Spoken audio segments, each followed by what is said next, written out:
అందరికీ శనార్థులు వీకెండ్ తీన్మార్ వార్తలలో మంచి మంచి ముచ్చట్లు అయితే పట్టుకొచ్చినా అవన్నీ చూసే ముంగట హెడ్లైన్స్ చూడుర్రి. అసలే ముట్టడట అన్నం, పాలు పండ్లే పరమాన్నం. మందు బందు పెడుతున్న ఊర్లు, తమాషాలు చేస్తుర్రనే అన్నలు. నాట్లేస్తారు, మడులు దున్నుతారు, వ్యవసాయమేందో తెలుసుకుంటారు. కోతులు రాకుండా సోలార్ ఫెన్సింగ్ అయినా వేస్తున్నాయట జంపింగ్. వెయిటర్ అయినా వెయిట్ లిఫ్టర్ జర ఆసరగార్రి సార్. పొద్దుగాల నాష్ట చేసుడు జర్రంతా ఆలస్యమైందనుకో కడుపులో ఎలుకలు దౌడు తీస్తుంటాయి. మాపటల దాకా తినకుండా ఉండాల్సి వచ్చిందనుకో కింద మీద అవుతుంటుంది. ఒక్కొక్క పారి కండ్లు తిరిగి పడిపోతారు కూడా. ఇక దేవుళ్లకు ఒక పొద్దున్నోళ్ళంటే పండ్లో పొలాలో తిని ఆకలికి ఆగుతారు. నిరాహార దీక్షలు వేస్తోలు సుత ఉంటెగింట ఓ 2-3 రోజులు, ఓ 10 రోజుల దాకా ఉంటుండొచ్చురు. కానీ ఈ తాత ఆ ముచ్చట్ల మనందరికంటే తాతే ఉన్నాడు పోన్రి. ఒక్కనాడు కాదు, రెండొద్దులు కాదు, ఏడాది కాదు, 2 ఏళ్ళు కాదు, 50 ఏళ్ళకి మీదనే బువ్వ మూట కుట్టున్నాడు గీ తాత. పొద్దుగాల లేస్తాడు, ఓ 2 పండ్లు తింటాడు, మళ్ళా మాపట్టిలు ఇంకిన్ని పండ్లు తింటాడు. నడిమిట్లా దూపైతే ఇన్ని నీళ్లు, అప్పుడప్పుడు పాలు మజ్జిగ పెరుగు తప్ప అన్నం అనే ముచ్చటే లేదు. 80 ఏళ్ళ వయసులో కూడా ఎంత బందోబస్తుగా ఉన్నాడో చూడండి. పేరు గంగారం, నిజామాబాద్ జిల్లా కొలిపాకులు ఉంటాడు. టీచర్ కొలువు చేసి 20 ఏళ్ళ కిందట రిటైర్ అయ్యిండు. అయితే 30 ఏళ్ళ వయసులో తిండి తింటే అరగతానికి 16 గంటలు పట్టేదట. అంటే సగం దినం కంటే ఎక్కువనే. ఏ అడ్డమైన తిండి తినుడెందుకు, అరిగించుకోవడానికి తిప్పలవాడు ఎందుకు? జీవాలు బతుకుతలేవా? వీటి లెక్కనే నేను కూడా నీ బువ్వ తినుడే బంధు పెట్టిండట. ఏ జంతువు కూడా ఆహారం తీసుకోదు, ఉడికిన వస్తువులు తిన్నాయి. అవి పొద్దున్న నుంచి సాయంత్రం వరకు ఎంజాయ్గా ఉంటాయి, గాలిలో తిరుగుతాయి, మంచిగా బతుకుతుంటాయి. నేను కూడా ఆ విధంగా బతకాలని, ఆ విధంగా అటువంటి అలవాటు కావాలని సంకల్పం చేసుకున్నాను. మొదలు పల్లి పాలకులు తినోడు చాలు చేసి అటెంక మొత్తం పండ్ల మీదనే పడ్డాడట. కానీ ఈ వయసులో కూడా బండిని ఎట్లురికిస్తున్నాడో చూడండి. పచ్చడి చెట్ల నడుమ చిన్నపాటి ఆశ్రమం పెట్టుకొని ఉంటున్నాడు. ఊరికో శిష్యుని కూడా తయారు చేసిండు. ఇంతకు దినం ఏం చేస్తావు తాత అని అడిగితే, పొద్దున్న ధ్యానం, ఇప్పుడు ధ్యానం మార్గమే, ఇంకా వేరే ఏం లేదు. ఎప్పుడు ధ్యానంలోనే ఉంటాడట. ఇంకా గమ్మత్ ఏందంటే ఇప్పటిదాకా బీమార్ అనే ముచ్చటే లేదు. గోళీలు సూదులు అక్కరే రాలేదు, అసలు డాక్టర్ తానికే పోలేదంటే చూడుండ్రిగా. ఇంజక్షన్ గోళీలు వాడాడు, డాక్టర్కి సలహా ఇయ్యాడు. కావాలంటే నేను డాక్టర్ సలహా ఇస్తా, నాకు డాక్టర్ బయట చిరుతిన్లు తిని పానాలు ఖరాబ్ చేసుకునేటోళ్ళు, తీరు ఫుడ్లు సై చేసేటోళ్ళ గురించి ఏమంటుండంటే, వాళ్ళ అలవాట్లు మార్చలేము, వాళ్ళని ఏం చేయలేము. సంకల్పం చేసి చెప్పగలుగుతాం కానీ వాడిని మార్చలేము. మార్చడం వాళ్ళ అదృష్టం, వాళ్ళ మార్పు. వాడికి కూడా సంకల్పం ఉండాలి, నేను మారాలా, నేను ముట్టిన మంచి జీవితం గడపాలా. వాళ్ళ మనసుకు వాళ్ళకే అనిపిస్తే తప్ప ఎవరిని మార్చలేము అంటున్నాడు. ఇక ఆఖర్ర ఇప్పటి వాళ్ళకి ఏం చెప్తావో చెప్పు తాత. లాస్ట్ అండ్ ఫైనల్ చెప్తున్నా, ఈ జన్మ కడతేరకు మళ్ళీ వెళ్ళవలసి వస్తుంది. కాబట్టి ప్రయత్నం చేసి ఏదో రూపంలో భగవంతుని చేరుకోవాలా, ధ్యాన మార్గం పట్టాలా. అన్ని జన్మలలో మనిషి జన్మే ఆఖరి కాబట్టి మళ్ళా ఉట్టకుండా దేవుణ్ణి కలిసిపోతానికి ధ్యానం చేయాలని కోరుతున్నాడు. ఎంతమంది పాటిస్తారో గాని 50 ఏళ్ళ కాంచెల్లి అన్నం తినకుండా ఉంటున్నాడంటే మామూలు ముచ్చట కాదు పో. అంటే మనిషి తలుచుకుంటే ఏదైనా చేయొచ్చు, కాకుంటే తలుచుకునుడే కష్టము.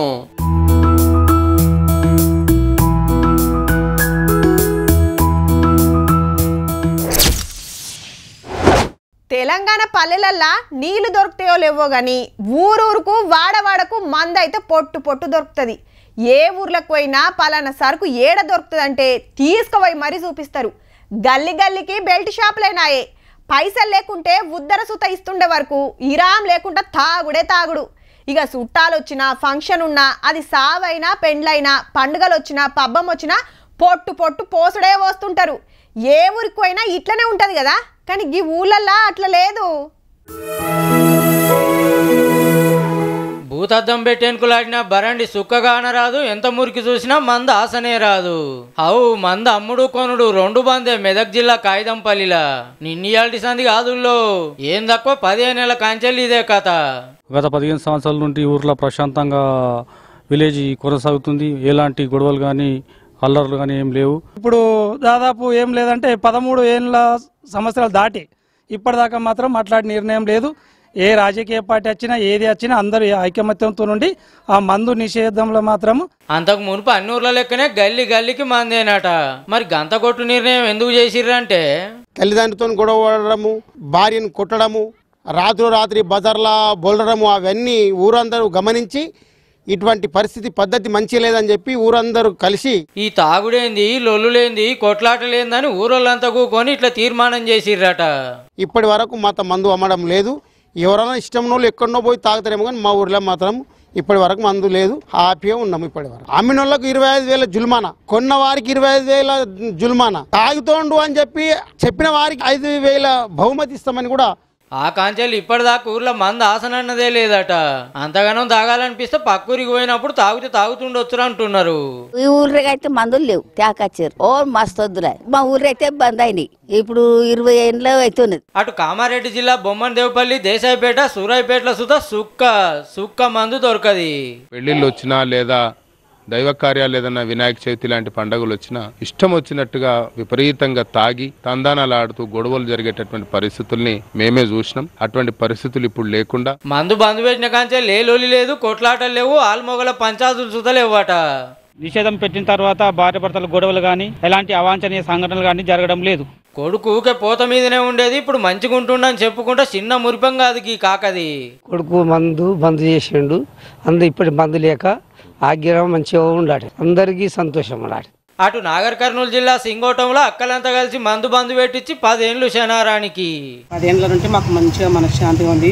ఊర్లో మందు లేనందుకు మంచిగా యాగొడవలు లేవు. తెల్లందాక పొద్దుందాక పని బంద్ పెట్టి ఇరాం లేకుండా పోత పోసి ఆన్నే పండుకునేదంటే చూడురిగా ఎట్లుండెను. తాగి తమాషాలు చేస్తుండే వరకు ఊరోళ్ళంతా కలిసి ఇట్లా మందుకు బిరేకులు వేస్తుర్రు అన్నట్టు. ఇట్లనే అన్నూర్లలో మందు బంద్ పెడితే రాష్ట్రం అంతా ఎంత నిమ్మలంగా ఉంటుందో కదా.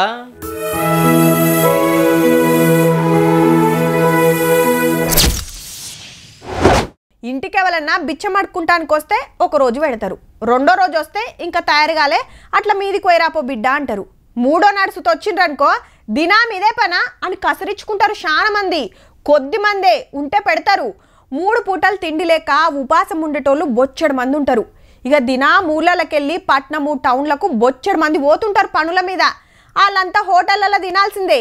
ఉన్నోళ్ళు అంటే తింటారు, మరి లేనోళ్ళు గిడికి పోతే చాలు. అటు అక్క టమాటాలు కోస్తుంటే ఇటు అమ్మ ఆలుగడ్డలు కోస్తుంది. ఇటు ఉల్లిగడ్డలు, క్యారెట్ ముక్కలు, మిరపకాయలు తయారున్నాయి. ఇక ఇటు వీళ్ళేమో బువ్వ కూరలు వండుతున్నారు. అది అయినాక చింతపండు చారు బిసుకుతుంది అమ్మ కమ్మటి సాంబార్ చేస్తానికి. అటు పప్పు సుతా రెడీ అవుతుంది.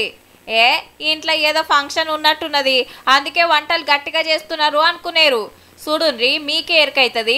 చలో వంటలన్నీ అయిపోగానే బువ్వ గిన్నెలు, కూర గిన్నెలకు ఇట్లా పూజలు చేసి ఇంతంత అన్నము సాంబార్ పోసుకొని తీసుకుపోయి మొదలు లింగమయ్యకు సమర్పించి ఇక భోజనాలు వడ్డించుడు చాలు చేసిండ్రు. ఇంతకు ఈడ ఏం నడుస్తుందంటే అన్నదానం. ఇవాళ ఒక్కనాడే కాదుల్లో సంగారెడ్డి జిల్లా సదాశివపేట పెద్ద మఠంలో 17 నెలల కాంచెల్లి అంటే ఏడాది నర్ధం నుంచి దినం 100-150 మందికి మీదనే అన్నదానం చేస్తున్నారు. కాలం చేసిన తోట సదాశివుడు పటేల్, తోట శంకరప్ప పటేల్ ఇంటోళ్ళు వీళ్ళ పేరు మీద దినం అన్నదానం చేస్తున్నారట. ఈ తోట శరణమ్మ మరియు సదాశివుడు పాటిల్ వారి కుటుంబ సభ్యులు, వారి ఈ తరం వారు ఈ అన్నప్రసాద కార్యక్రమాన్ని నిర్వహిస్తున్నారు. నెలకు 1,50,000 మీదనే ఖర్చు అవుతుందట. అంతా ఆళ్లే పెట్టుకొని ఇట్లా పేదలకు ఆకలి తీరుస్తున్నట్టు. ముసలోళ్ళు, పడ్సోళ్ళు, పిల్లలు, ఆడోళ్ళు, మొగోళ్ళని తేడా లేకుండా ఆకలైన వాళ్ళంతా వచ్చి తినిపోవచ్చు. ఇక చూడుండ్రి ఎంతగానం లైన్ కట్టిండ్రో. వచ్చి ఇక్కడ భోజనం చేసి తృప్తిగా వెళ్ళిపోతారు. అందరికి ఓపికతో వడ్డిస్తున్నారు. ఆడ పల్లాలల్లో అన్నం కూరలు వేసుకొని ఇడికొచ్చి కూర్చొని కుమ్ముతున్నారు. అట్లాని దొడ్డు బియ్యము, అచ్చిపచ్చి కూరగాయలు కాదుల్లో మనం ఇంట్లో ఎట్లా వండుకుంటామో అంతకంటే జరంత మంచిగానే ఉంటదట భోజనం. పగటిలి 1 గంట అయిందంటే చాలు మటం తొవ్వ పడతారట ఇల్లంతా. దినం గింత మంది ఆకలి తీరుస్తున్నారంటే గా ఇంటోళ్లకు శనార్థి చెప్పాల్సిందే.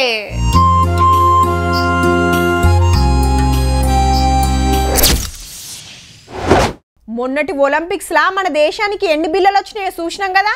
బయటి దేశాల నుంచి వచ్చిన ఆటగాళ్ళు ఎందరు, మన తన నుంచి పోయిన ఆటగాళ్ళు ఎందరు, వాళ్ళకు వచ్చిన బిల్లలెన్ని, మనకొచ్చిన బిల్లలెన్ని. మన తన అమ్మ నాయనలు సర్కార్లు ఆటల కంటే కూడా చదువుకే బగ్గ ఖర్చు పెడుతుంటారు. గా ఆటలు తిండి పెడతాయా అని గదిరిస్తారు అమ్మ నాయనలు. కానీ ఆటల్లా పిల్లలకు ట్రైనింగ్ ఇస్తే అద్భుతాలు చేస్తారన్న ముచ్చట మాత్రం తెలుసుకోరు. అయితే మన తానొచ్చిన షిక్కేందంటే నేర్చుకుందాం అనుకునేటోళ్ళకు సౌలతులు ఉండయి, సౌలతులు ఉన్నోళ్ళు నేర్చుకోరు. ఇవన్నీ ఎందుకు చెప్తున్నామో గీ అక్క కథ చూస్తే ఎరకైతుంది. బరువెత్తాల్సిన చేతులు పల్లెంలో బిర్యానీ ఎత్తుకొని వస్తున్నాయి.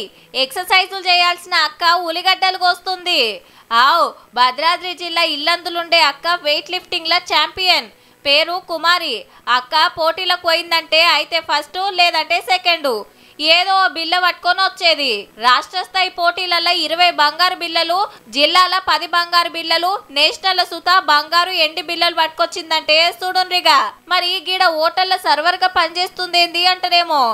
ఏం చేస్తుంది, ప్రాక్టీస్ చేసి పోటీలకు పోయి అన్ని పైసలు లేవు. మరి ఆ నడమ లవ్వు లగ్గం చేసుకుంటే ఓ బిడ్డ అయినాక ఇడుపు కాగితం అయిందట. అమ్మా నాయనలు రెక్కల కష్టాన్ని నమ్ముకొని ఉన్నారు. అక్క రోజు హోటల్లో పనికి పోతేనే తిన్నట్టు, లేదంటే ఉపాసమే. అక్క 10వ తరగతి చదివి అమ్మా నాయనలతోని కూలిపోయేదట.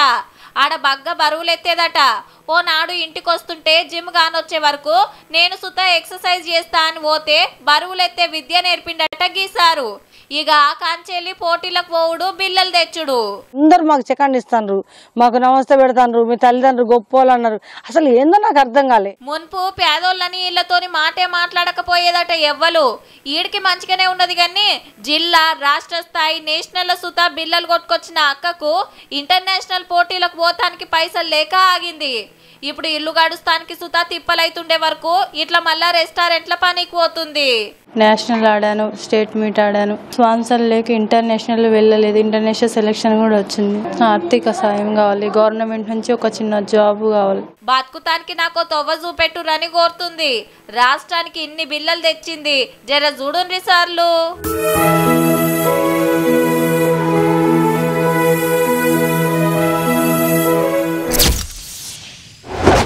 ఐతారం వచ్చిందంటే ఇంటోళ్ళతోని సంబురంగా అట్లా తిరిగొస్తానికి పట్నంలో బొచ్చడి సౌలతులు ఉంటాయి. జిల్లా సెంటర్లలో సుత చిన్నగా మెల్లగా పట్నాల సౌలతులు వస్తున్నాయి.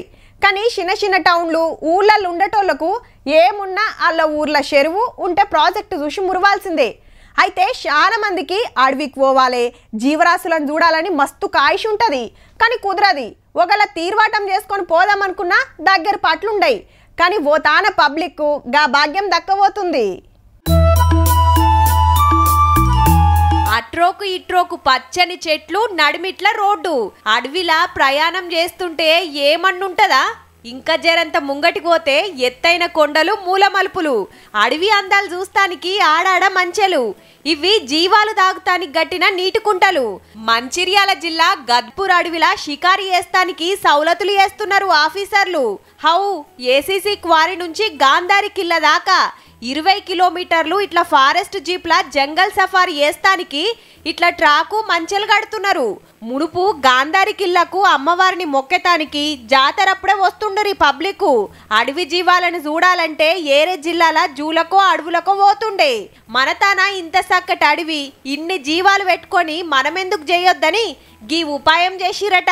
పర్యాటకులు కానీ ప్రజలు కానీ మహారాష్ట్ర మరియు వేరే రాష్ట్రాలకు వెళ్ళి టైగర్ రిజర్వులు వీక్షించడానికి వెళ్తున్నారు. అదే మన దగ్గర ఎందుకు చేయొద్దని ఆలోచనతో మా డిఎఫ్ఓ గారు మరియు ఎఫ్డిఓ గారి సజెషన్తో మన మంచిర్యాల దగ్గరలో ఉన్న ఫారెస్ట్నే 20 కిలోమీటర్ల సఫారీ ట్రాక్ ఏర్పాటు చేసి 25 లక్షలు ఖర్చు పెట్టి పనులు రువ్వడిగా నడిపిస్తున్నారు ఆఫీసర్లు. ట్రాక్ ఎంట పోకుండా ఎక్కడ ఏమేం సవలతులు చేయాలి, టూరిస్టులకు తక్లీఫ్ కాకుండా ఏం చేస్తే మంచిగుంటదని అరుచుకుంటున్నారు ఫారెస్ట్ పెద్ద ఆఫీసర్లు.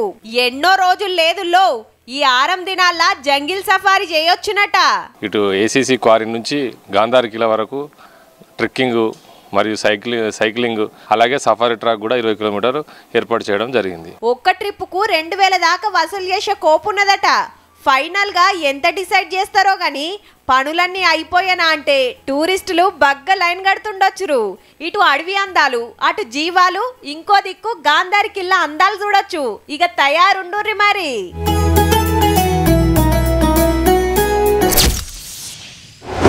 దినామింత కానరాకుండా అవుతున్నాయి పక్షులు. అయితే అప్పుడోటి కాకులు, ఆడోటి కొంగలు, ఎప్పుడో పారి ఊరే విష్కలు, అమాస పున్నానికో రామశిల్కలు గానొస్తే మా సంబరం అనిపిస్తుంది. అబ్బా ఎన్నొద్దులకు గానొచ్చినాయని. ఇట్లా శాన తీర్ల పక్షులు ఉంటుండే మునుపు. చెట్లు నరుకుడు, గుట్టలు పోతం పెట్టుడు, సెల్ ఫోన్ టవర్లు చేయబట్టి తగ్గినాయి. అసొంటిది గీడ చూడుర్రి ఎన్ని తీర్ల పక్షులున్నాయో. కరీంనగర్కి వచ్చిన కొత్త చుట్టాలు ఎట్లున్నాయి? మందకు మందే వచ్చి మానే రోడ్డుకు గింత ముద్దుగా ఆడుతున్నాయి. దూరంకెళ్ళి చూస్తే అచ్చం మన కొంగల్ లెక్కనే ఉన్నాయి గాని ఈ మధ్యప్రదేశ్, రాజస్థాన్, ఒడిషా రాష్ట్రాలకెళ్ళి వచ్చినాయి అంటుర్రు పక్షులను కాయిషేస్తోళ్ళు. ఇండియన్ స్కిమ్మర్స్ అంటారట. పతేడిట్లా తీరు పక్షులు వస్తూనే ఉంటాయి. అవిటిని ఫోటోలు కొడటానికి IUCS అనే సంఘ పోలీసుతో వస్తుంటారు. వాళ్ళే ఇవి వచ్చినాయని గుర్తుపట్టింది. తెలుపు రంగులో ఉంటాయి. తర్వాత మెడకు నలుపు రంగు మెడతో ఉంటుంది. ఆరెంజ్ బిల్ ఉంటుంది, అంటే ఆరెంజ్ కలర్లో దాని ముక్కు ఉంటుంది. ఇంకొకటి ఏంటంటే దాని ముక్కు ఒక స్పెషల్ ఏంటంటే అప్పర్ బీక్. హగో మానేర్ల ఆటలాడుతున్న పక్షులను ఇట్లా కెమెరాలకు గుంజుతున్నారు. ఇసొంటి పక్షులు ఇంకో 2-3 తీర్లై సుత వచ్చినాయటుల్లో. కొన్ని ఇప్పుడు మొన్న మాకు రెడ్ నెక్ ఫాల్కన్ కనబడింది. ఇంకా ఇండియన్ ఈగల్ ఆల్ కూడా చాలా తగ్గిపోతున్నాయి అవి కూడా. ఎందుకంటే అన్ని క్వారీస్ వల్ల మొత్తం మౌంటైన్ అది క్రషర్స్ అవన్నీ తీసేస్తున్నాయి కదా, వాళ్ళ హ్యాబిటాట్స్ పోతున్నాయి. మనతాన పక్షులు తగ్గిపోతున్నట్టే అవి సుత తగ్గుతున్నాయట. ముందటేడు కంటే నిరుడు కంటే ఈ ఏడు చాలా తగ్గినాయట. గందుకే అవిటిని కాపాడుకోవాలి అంటున్నారు. అవి లోకల్ బర్డ్స్ కాదని చాలా రేర్ స్పీసీస్ అని, అంత ఎండేంజర్డ్ స్పీసీస్ అంటారండి. అంతరించిపోతున్నటువంటి పక్షి జాతుల్లో వాటిని చేర్చారు. ఈ నదొడ్డుకు మనుషులు తిరగకుంటున్న ఏరియాల్లో అడ్డబెట్టి చేపల షికారు చేస్తాయట. ఇంకిన్ని రావాలంటే సర్కార్ ఏదైనా వేస్తే బాగుంటదేమో అంటురులే. ఏం చేయకుంటమాయే గాని వాతావరణం గలీజ్ కాకుంటుంటే చాలట. పక్షులని ఆకర్షించడానికి ఏం చర్యలు ఉండవండి. వాటి ఆవాసాలకి వెళ్ళి నష్టం చేయకుండా మనం పర్యావరణాన్ని పరిరక్షిస్తే అది సరిపోతుంది. దానివల్ల అనేక రకమైన పక్షులు ఆటోమేటిక్గా మన దగ్గరకు వస్తాయి. అవి కాబట్టి చేపలు పట్టేటోళ్ళు, మానేరందాలు చూస్తానికి పోయినోళ్ళు జర వీటిని ఏమనుకుంటుంటే ఇంకిన్ని వస్తాయి, ఇంకింత అందం వస్తుంది అన్నట్టు.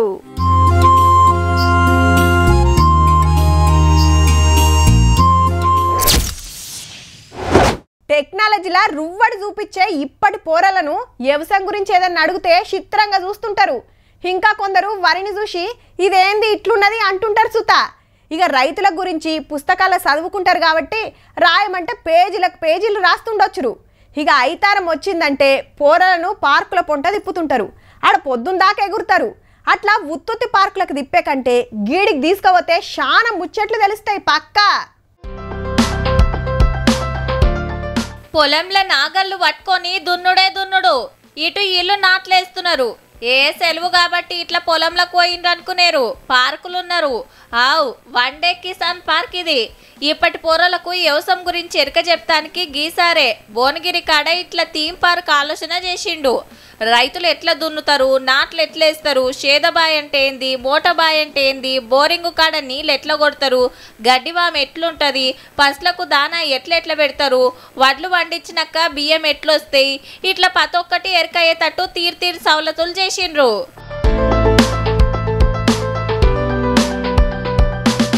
అగో కావడితోని ఇల్లు నీళ్ళ బిందెలు తెస్తుంటే వీళ్ళేమో గోడకు పిడికెలు కొడుతున్నారు. వారెవ్వా ఇటు ఇసురాయల బియ్యం ఇసురుతుంటే అటు రోకట్ల దంచుతున్నారు. పసులు పక్షులకు దానా తినిపించుకుంటా రైతన్న దోస్తు ఎర్రలను చూసుకుంటా చిన్న మురిపేం కాదు పోరలది. ఇక ఇంటి మీద పడ్డ ఆన నీళ్లు ఉత్తగా పోకుండా ఎట్లా కాపాడుకోవాలని ఎరక చెప్తున్నాడు sir. You can see how the water this rainwater harvesting pit is built. Without this one, that house is unfit for next generation because you keep on drawing water years by years. ఇటు చూడండి కుమ్మరన్న కుండ చేస్తుంటే interesting గా చూస్తున్నారు పోరలు. టీచర్లు సుతా ఏ ఇసుర దేని కాడకం చేస్తారో చెప్తున్నారు. ఓ ఇట్లా చెప్పుకుంటా పోతే బొచ్చడున్నాయి. దేశానికి అన్నం పెడతానికి రైతు ఎట్లెట్లా తిప్పలు పడతాడు, తిండి పబ్లిక్ కు ఎట్లెట్లొస్తుందో మొత్తం తెలుసుకోవచ్చు. షానా ఈ స్కూల్ పోరలను తీసుకొచ్చి చూపిస్తున్నారు సుతా. మీరు సుతా ఓ నాడట్లా పిల్లలను తీసుకొని పోయిరాండ్రి మరి.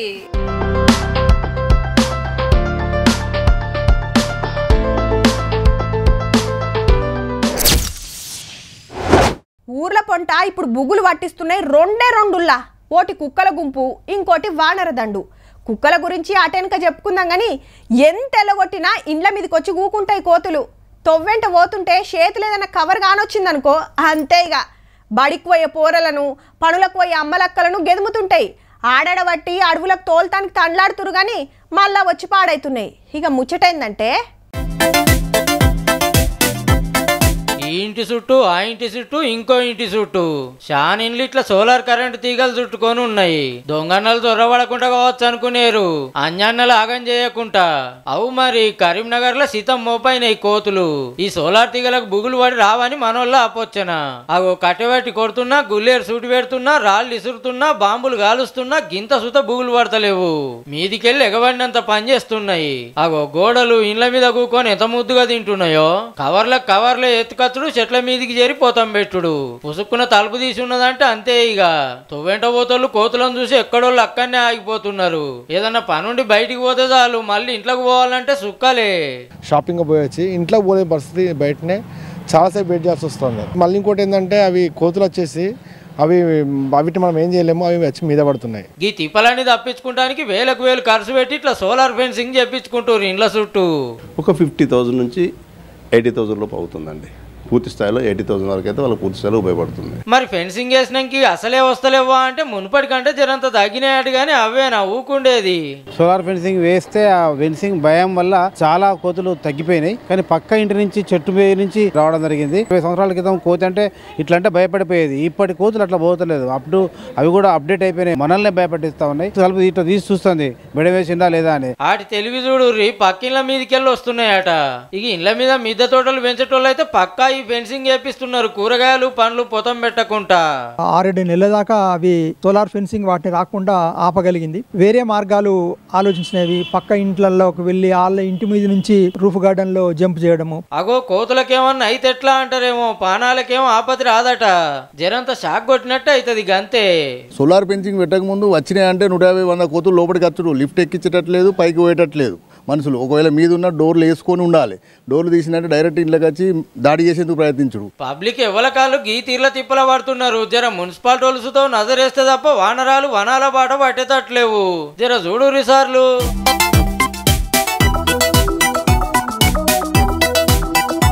చూసిండ్రు కదా. ఇక ఇవ్వుల్లా ఇయాల్టి వీకెండ్ తీన్మార్ ముచ్చట్లు ఉంటామల్లా. నమస్తే.